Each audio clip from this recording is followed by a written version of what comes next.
Welcome to Miniature Mayhem with Saki.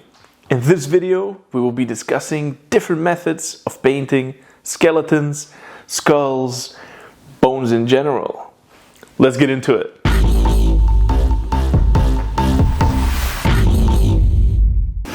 I had these 4 skeletons, or skelly boys, laying around from the old Warhammer Fantasy miniature range. And I thought, let's do a little test. It's the opportune moment to find out which painting scheme I like the best for skeletons.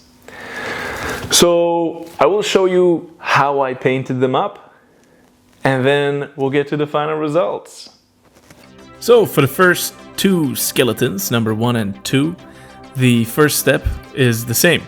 Namely, I painted them all with a base coat of Ushabti bone and let it dry, and then I applied a second layer because it's a bit of a transparent paint a little bit, so it might need a couple of layers. But this is what I call the traditional method. You give them a layer of Ushabti bone, and then later on we will pass a shade on it, 2 different shades. Skeleton number 1 will be getting the Seraphim Sepia shade, and the second one will get Agrax Earth shade.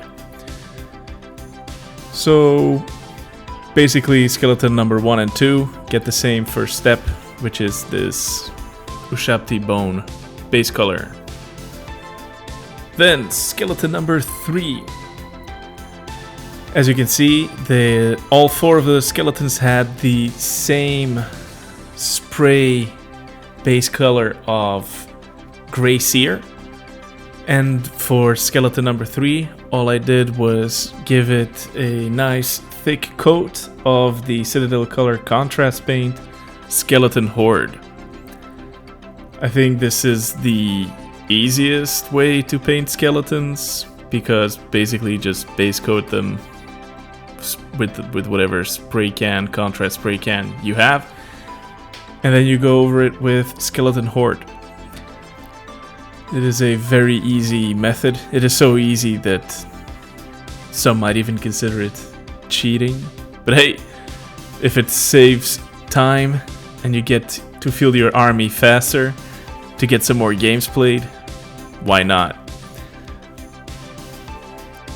The last contender, or skeleton number 4, is kind of a bonus skeleton because I didn't paint it in a color that is what you would consider a traditional skeleton color.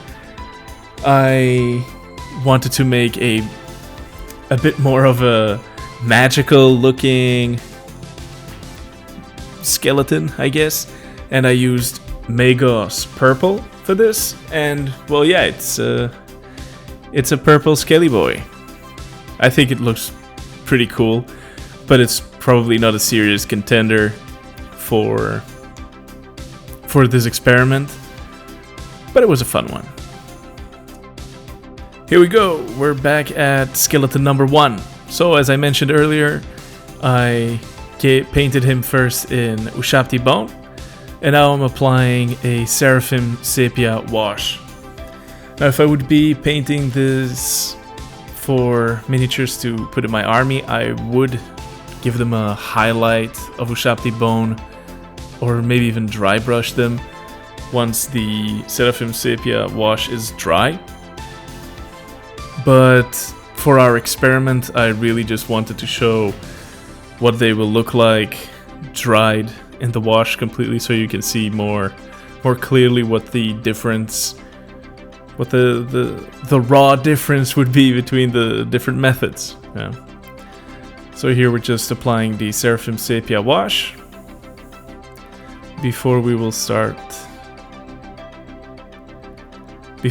get to the second skeleton, which basically we will do the same thing. We will give it a wash in Agrax Earthshade. I find that the Seraphim Sepia gives a nicer bone looking finish. It really looks more like aged bone, in my opinion, compared to the Agrax Earthshade wash. Agrax just makes it look kinda dirty. It also loses the bone whiteness a bit. It looks more of a dulled,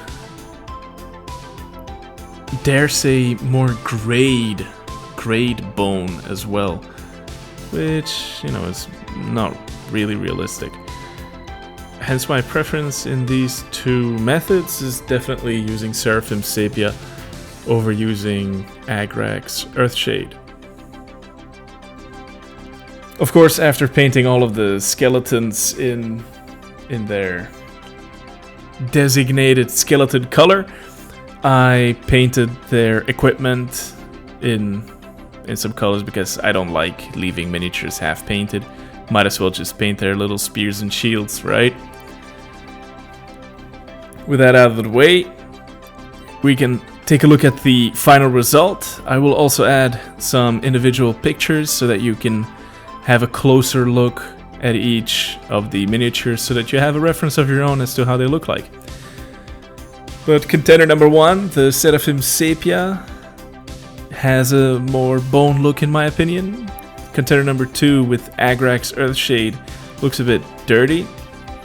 I would say that contender number 3 with Skeleton Horde, it's the easiest and quickest way to get a skeleton army painted, but it also looks closest to the Ushabti bone plus Agrax Earthshade type of bone color in my opinion, but it does look a little bit better.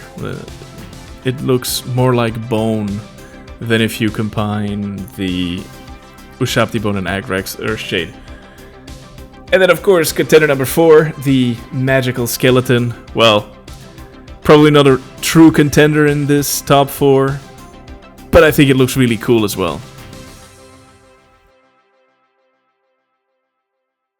So here in front of me, inconveniently out of shot, I have the 4 finished results, and of course I will be showing them in close-ups.